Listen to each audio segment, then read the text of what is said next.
आप लोगों ने सुना होगा कि छप्पर फाड़कर दौलत मिलती है। कभी ये सुना है कि छप्पर फाड़कर दौलत और शोहरत दोनों मिली हो?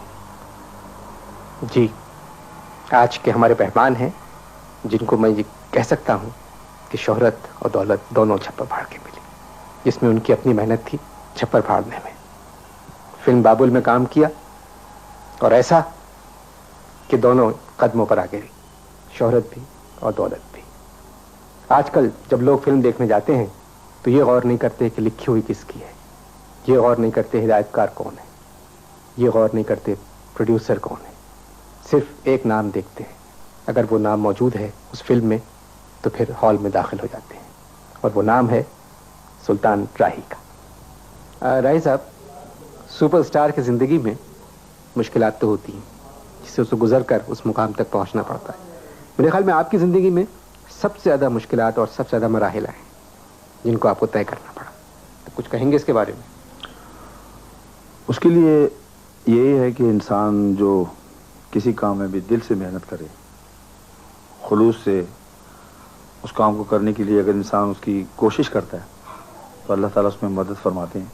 क्योंकि दुनिया का मेरे ख्याल से कोई भी बड़ा आदमी, दुनिया का कोई बड़ा आदमी, लीडर हो, एक्टर हो, मिल ऑनर हो, या कोई भी दुनिया का जो बड़ा आदमी है, वो पहले हमेशा छोटा हुआ है, उसके बाद उसने अपनी मेहनतें उसमें शामिल की हैं, उसके बाद आके वो फिर बड़ा बनाया, उसका नाम बनाया, अल्लाह की ज़ात ने उसको एक बड़ा इंसान बनाया जिसकी वजह से कि वो बड़ा बनाया सारी दुनिया में। तो मैंने भी इससे बड़े खुलूस से, बड़ी मेहनत से इस काम को किया है, इससे मैंने इश्क किया इस काम से। मेरे ख्याल में तवील मुद्दत के बाद आप ज़मीन पे बैठ के बात कर रहे हो, तो बगैर घोड़े के कैसा लग रहा है आपको?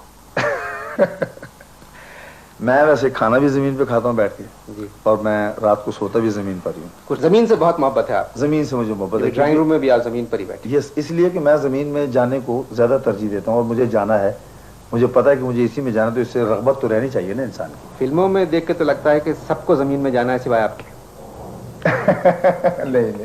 नहीं, वो मेरा एक कैरेक्टर है जो कि मेरे राइटर्स मेरे लिए लिखते हैं।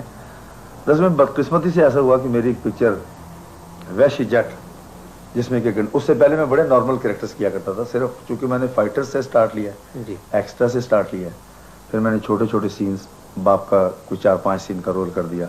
चाचा जी मेरी पिक्चर थी सन 1900 और गालिबन 62-63 में थी, वो 64 में थी वो पिक्चर। तो उसमें मैंने एक नौकर का प्ले किया था, फिरदौस के बाप का रोल किया था। उस वक्त मुझे बिल्कुल ही इल्म नहीं था इसका कि मैं एक्टर बन जाऊंगा या मुझे एक्टिंग करनी आएगी या मैं एक्टर बन सकता हूं, मुझे इसका इल्म नहीं था। लाशौरी तौर पे वो मुझसे अच्छा हो गया। वही डार साहब ने उस पर बड़ी मेहनत की, वो रोल मेरा बड़ा क्लिक किया। 4-6 सीन का रोल था वो, लेकिन बहुत अप्रिशिएट हुआ जी। उसकी अप्रिसिएशन के बाद फिर मुझे एक इनकरेजमेंट हुई, मुझे करज आई कि मैं अब कुछ करूं। तो फिर उसके बाद मैंने एक्स्ट्रा से ख़त्म करके, फाइटर से ख़त्म करके, फिर मैंने सीन्स के पीछे भागना शुरू कर दिया, जिसके लिए मुझे अजमल साहब ने एक दफ़ा मुझे सजेशन दी, अजमल खान साहब ने।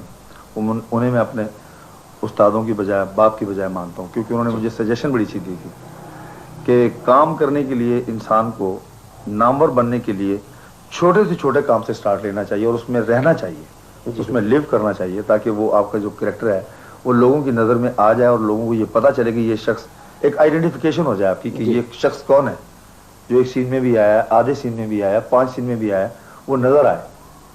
तो जब वो नज़र आना शुरू हो जाता है तो फिर वो डिमांड बन जाता है, जब वो डिमांड बन जाता है तो वो स्टार बन जाता है। जो चेंज आपकी ज़िंदगी में आया अदाकारी की, वो आया बाबुल से। बाबुल में आपको जो रोल मिला वो मुख्तलिफ था। अच्छा, ये देखें, एक अजीब हादसा था कि बाबुल जैसी अच्छी पिक्चर देने के बाद मैं कोई 1.5 साल घर फारिग बैठा रहा, काम ही नहीं मेरे पास आया, नहीं मिला, बिल्कुल फाका। जैसे मैं एक्स्ट्रा में जब किया करता था या मैं फाइटर्स में किया करता तो अमूमन फाकों से वास्ता पड़ता रहता था, वो काम ही नहीं किसी से मिला। फिर मुझे आके असलम डार साहब ने साइन किया बशीरा के लिए। बशीरा फिर जब निकली है तो फिर लाइनें लग गई, तो बशीरा, फिर बशीरा डाकू। कराची में कभी भी गया हूँ तो मुझे लोगों ने कराची की यही कहा है, अरे बशीरा डाकू आ गया नहीं। अगर बशीरा के बाद मतलब उसमें आपकी अदाकारी भी मतलब जबरदस्त थी। फिर ये जो सिलसिला शुरू हुआ मार धाड़ से लबरेज और भरपूर फिल्मों का, ये उसमें बशीरा के बाद फिर मैंने पिक्चर एक की वैशी जट जी, अहमद नदीम कासमी साहब का गंडासा, जो आपके टीवी से ही जी, मंसूब किया जाता है। तो उसमें से एक गालिबन मुनव्वर सईद साहब ने किया था वो गंडासा के नाम से। तो हसन अस्करी साहब ने उसका एक कैरेक्टर बना दिया गंडासे का। फिल्म में तो बड़ा देखा है गुस्सा आपका। कभी शूटिंग के दौरान हिदायतकार या प्रोड्यूसर पे गुस्सा आया? एक बार नहीं, कई बार आया गुस्सा। कई सीन्स जो ऐसे होते हैं कि मसलन एक आपके सेट पे मैं एक सीन करके आया हूँ, अगर तो मैं अगर किसी और के सेट पे गया हूँ तो वही सीन वहीं लिखा हुआ है, तो गुस्सा है कि यार इसमें थोड़ा सा चेंज तो कर लो। एक्स्ट्रा से आपने कैरियर शुरू किया, फिर फाइटर हुए, और आजकल पीक पे पहुंचने के बाद भी आप फाइटर ही हैं। मारधाड़ से एक्शन, बिल्कुल। काम मुझसे बहुत दूर है। अच्छा, गाना पिक्चराइज करते हुए कैसा लगता है? एक्टिंग मुझसे बहुत दूर है। और अगर इसी तरह मेरे साथ होता रहा जैसा कि मौजूदा वक्त में हो रहा है, एक्शन एक्शन एक्शन एक्शन, तो हो सकता है कि मैं बगैर काम किए मरी जाऊं। नहीं, आपने नहीं, ये तमन्ना है ना, मेरी हसरत है कि मैं काम करूं। मेरी ये ख्वाहिश है कि मुझे कोई इतना मुश्किल रोल ला के दें जो कोई ना कर सकता, और ये कहें कि राय साहब आप करें, और फिर मैं उसे करूं। तेरी बात